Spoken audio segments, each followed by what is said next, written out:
Joining us now, a member of the Appropriations and Foreign Relations Committees, Democratic Senator Jeff Merkley of Oregon. Also joining our conversation, former U.S. Attorney for the Northern District of Alabama and an MSNBC contributor, Joyce Vance. Joyce, good morning. Senator, thank you for being with us. You bet. We've got an awful lot to talk about. Want to dig into the shutdown with you and hopefully how we can get an end to this thing for all those federal workers missing a second paycheck today.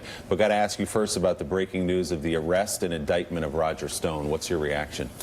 Well, Stone has been at the center of so many conversations, and this lays it out as an intermediary between the Trump campaign and WikiLeaks.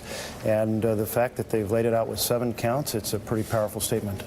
Do you believe this shows a direct line of connection from the top of the Trump campaign to Roger Stone and a connection to Russia? I haven't had a chance to analyze it carefully enough to say a direct connection, but it certainly shows that he was an intermediary communicating back and forth with WikiLeaks and with the campaign, which is a pretty significant role. So, Joyce, put on your prosecutor's hat here as you've begun to read through this indictment. What's the story it tells? We've got 7 counts. We don't have conspiracy in there, but we do have witness tampering, we've got obstruction, we've got 7 in total. What do you see as you read through this? This seems to be the next chapter in the story that Mueller's been telling us. We saw in the hacking indictment, Mueller came right up to the edge of talking about American citizen involvement in the hacking and even in the troll farm activity that Russia engaged in during the campaign. Now we have American indicted by name being involved in the release of WikiLeaks, or I should really say the coordination, maybe even the collusion between the campaign and WikiLeaks over that data. Stone is clearly involved, but this indictment, like so many Mueller indictments, is a speaking indictment that tells a story, and that story is the involvement of high-ranking officials in the Trump campaign who are yet to be named. If you're Bob Mueller, Joyce, are you looking at Roger Stone as a cooperating witness? I'm hoping Stone will cooperate. I'd like to have his direct testimony. And people can change their minds when they're faced with an indictment, when they're in custody. We know Stone was arrested this morning in Florida. He wasn't given the opportunity to turn himself into law enforcement like some people are. So he'll now be feeling the full weight of law enforcement.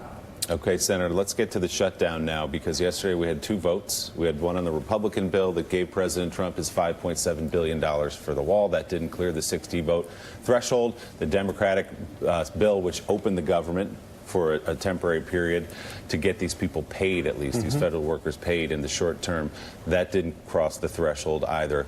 Where do we go from here? Where's the meeting in the middle? That is the magical question. I had a number of town halls earlier this week in which I laid out the vision of, hey, there are 7 spending bills being held hostage.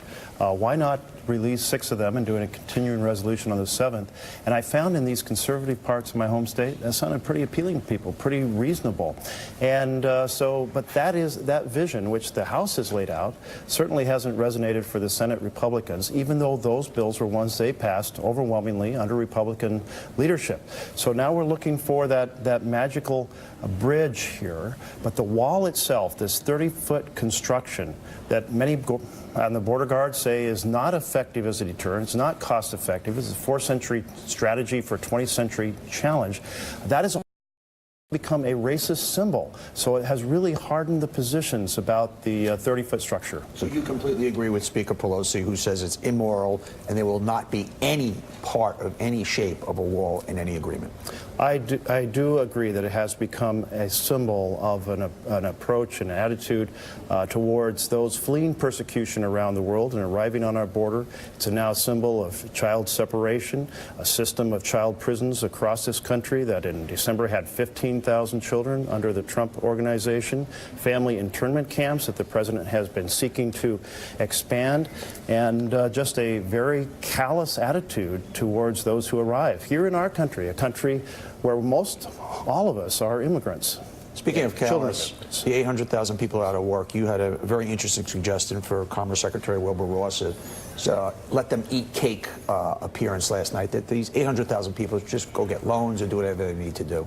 Oh, absolutely. It shows the complete and profound disconnection between the billionaires and the Trump cabinet and ordinary working people who, when you miss 1 or 2 paychecks, that is an enormous stress on the family, whether it's your utilities, your rent, your mortgage, your health care payment, any other responsibilities you have. That creates challenges for your credit. It's one paycheck, a lot of families are going to find a way to get a little bit of slack from those they owe money to. When you hit 2 paychecks, and that's today, this is enormous stress. And we're going to start to see more stress compile. We're going to start to see the federal government run out of funds, for example, for food stamps. And that affects, in my state, 650,000 families. And so the heat's going to build. I like your suggestion that Mr. Ross should give a no-interest loan to those 800,000 families. So I think a lot of people in this country agree with the outrages around the government shutdown. But now let's be constructive. How do we get our way out of this? Does President Trump have to move off his demand for the wall? So what makes you think he ever would do that? So Trump has repeatedly said border security. We are all in for border security.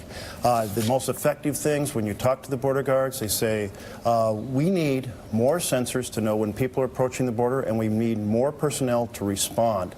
We, the Democrats, have supported border security in all kinds of ways.